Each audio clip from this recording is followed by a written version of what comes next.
Hello friends, આજે આપણે પંચતંત્રની વાતો પુસ્તકમાંથી 3 માછલીઓની વાર્તા જોઈશું. એક બહુ જ સુંદર વન હતું. તેમાં એવું જ સુંદર એક સરોવર હતું. આ સરોવરમાં ઘણી માછલીઓ રહેતી હતી. તેમાં 3 માછલીઓની પાક્કી બહેનપણી એટલે કે દોસ્તી હતી. એકનું નામ ક્લેવર, બીજીનું નામ લેઝી અને ત્રીજીનું નામ સ્ટુપિડ માછલી હતું. આ ત્રણેય માછલીઓના નામ પ્રમાણે જ ગુણ હતા.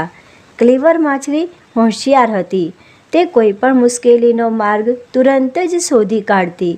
બીજા કોઈના આધારે તે ન રહેતી. લેઝી માછલી થોડી આળસુ હતી.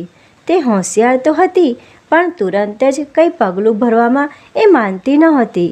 એ વિચારતી હતી કે જ્યારે સમય આવશે ત્યારે જોયું જશે. અત્યારથી એ બધી નાહકની ચિંતા શા માટે કરવાની?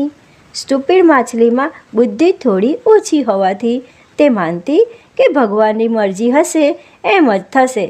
એક દિવસ ક્લેવર માછલીએ કેટલાક માછીમારોને વાત કરતા સાંભળ્યા. તેઓ કહેતા હતા, આ તળાવમાં બહુ સરસ માછલીઓ છે. કાલે એને પકડવા આવીશું. આ વાત સાંભળતા જ એણે એની બીજી બહેનપણીઓને માછીમારોની વાત કરી અને તેમને કહ્યું કે હવે આ તળાવ છોડી દેવામાં જ આપણી સુરક્ષા છે. પરંતુ લેઝી માછલીએ કહ્યું કે એ લોકોને આવવા તો દો, પછી જોયું જશે, પડશે એવા દેવાશે. જ્યારે સ્ટુપિડ માછલીના પેટનું પાણીએ ન હાલ્યું.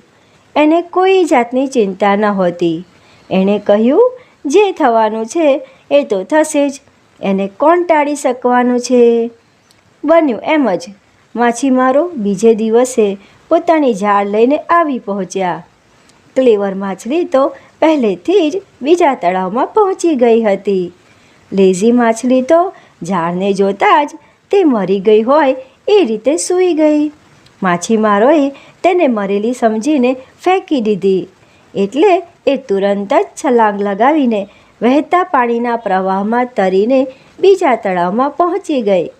પરંતુ સ્ટુપિડ માછલીએ તો કાંઈ વિચાર્યું જ નહોતું.